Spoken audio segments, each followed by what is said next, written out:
Back at it again, Ric Serritella here on location with the man of the hour once again, Ron Jaworski, Celebrity Golf Challenge, and Jaws, another great event last night at the Harrah's fundraising auction, nearly $100,000 that you guys are going to donate. Talk about what you guys do and where this money goes.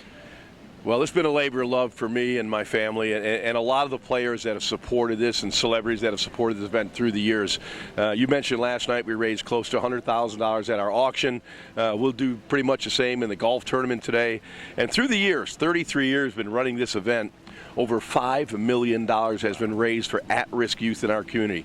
I mean, we've built ball fields and playgrounds and bought kids equipment and all the things that they don't normally get. So because of the great corporate support I get, the great support I get from my fellow athletes and coaches and quote-unquote celebrities, we've sold out for 33 straight years. Unbelievable. And it's like the Grammys of the NFL. You trot out all the great alumni, and I was reading one team had their equipment stolen, and you guys were able to donate some equipment to the team in the community.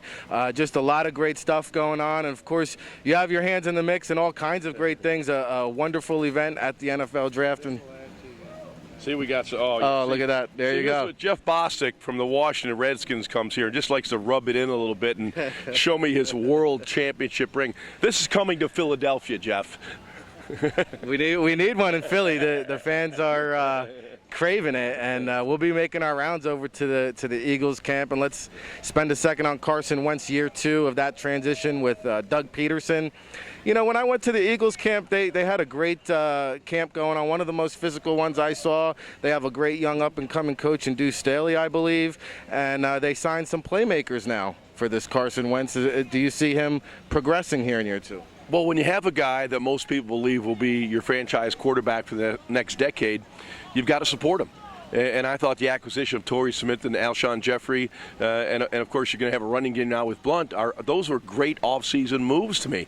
You're building around the quarterback. Now, when you look at the offense, I think it's in really good hands with Carson, solid offensive line, all the pieces are in place. The defense I'm a little bit concerned about.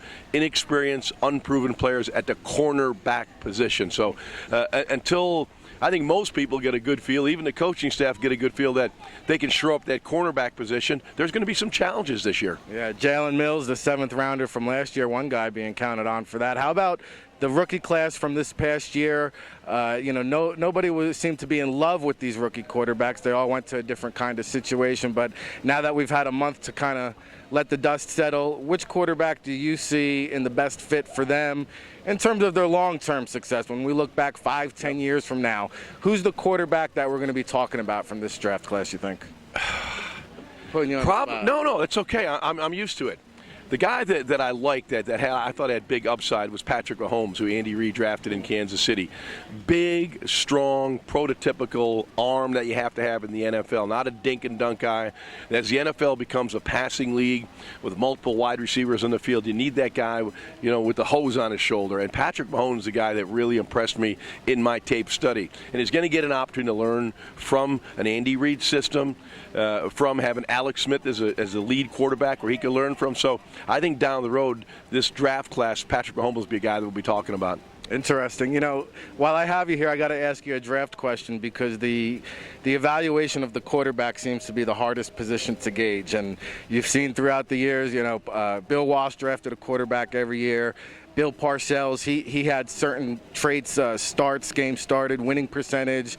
He wanted to see the experience. The Jets have drafted a quarterback every year. It hasn't worked out so well for them. But when you evaluate the quarterback position, is there, you see analytics now, people hopping on that, but when you train your eye and you've been doing this for so many years, is there a certain characteristic or trait when you're evaluating a quarterback that you've been able to find throughout the years? Rick, there are a number of them. And, I've been involved in the National Football League since 1973. So I've seen a lot of great ones, studied a lot of tape on all the quarterbacks. And, I kind of see an evolution at the position. There was a time where the mobile quarterback was in vogue when they were running more. But that's not the game now. The game is more of a pocket passer game. Teams are spreading the field, 3 and 4 wide receivers, 1 tight end, 1 back. Very few teams play 2 backs. So your quarterback has to be able to throw with great anticipation and with multiple defensive backs on the field in sub packages, 5, 6, 7 defensive backs. You're going to have tight windows, so you need the arm strength. So I always look for arm strength, accuracy, and the one thing that's most difficult that I find, and probably most people when you look at draft failures, you can't read what's in a player's head, his heart, or his belly. And that eventually comes out. They either have it or they don't. You can't figure that out in high school. You can't figure it out in college. Sometimes to the NFL, that's a quantum leap for these young guys, and that's when they separate themselves. Yeah, no doubt about it. Ryan Leaf is the 30 for 30 now. People can learn a lot from that. Last one for you, Jaws. You know, me personally, this was my 16th consecutive year covering the NFL draft. I never saw an NFL draft like the city of Philadelphia put on. It was a surreal atmosphere. And now, you know, there's talk that Philadelphia, you know, Chicago got 2 years to crack this. There's talk now that, you know, you got Jerry Jones wanting to get involved. There's reports out there they might move away from Philadelphia. We have to know, if you're allowed to talk about it, is there any update you can tell us about the draft returning to Philadelphia potentially? Rick, first of all, the Philadelphia, the city of Philadelphia, the sports fans, the region were absolutely world class. World class. I mean, the draft really showed what Philadelphia is about. That you can put 250,000 people together and not one arrest and not one problem. So people can quit talking about throwing snowballs at Santa Claus and Jim Johnson and all those things that people love to throw out. Now we can talk about the great things, the positive things of the city of Philadelphia and the great sports fans in this town. Now, in regards to coming back, you know, I co-chaired the host committee last year. Everyone after the draft was thrilled. From Commissioner Goodell to Jim Kenney, you name it, everyone involved. The economic impact was substantial. We would like to get it back, and I think there's a very good chance.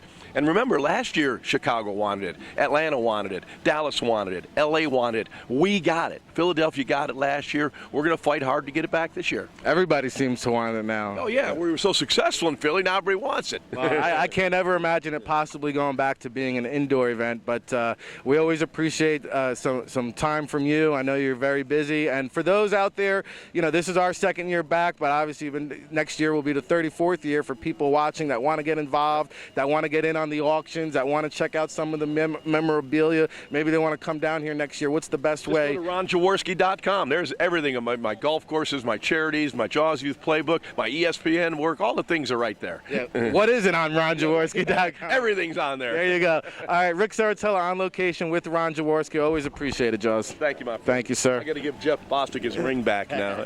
Keep it locked, everybody.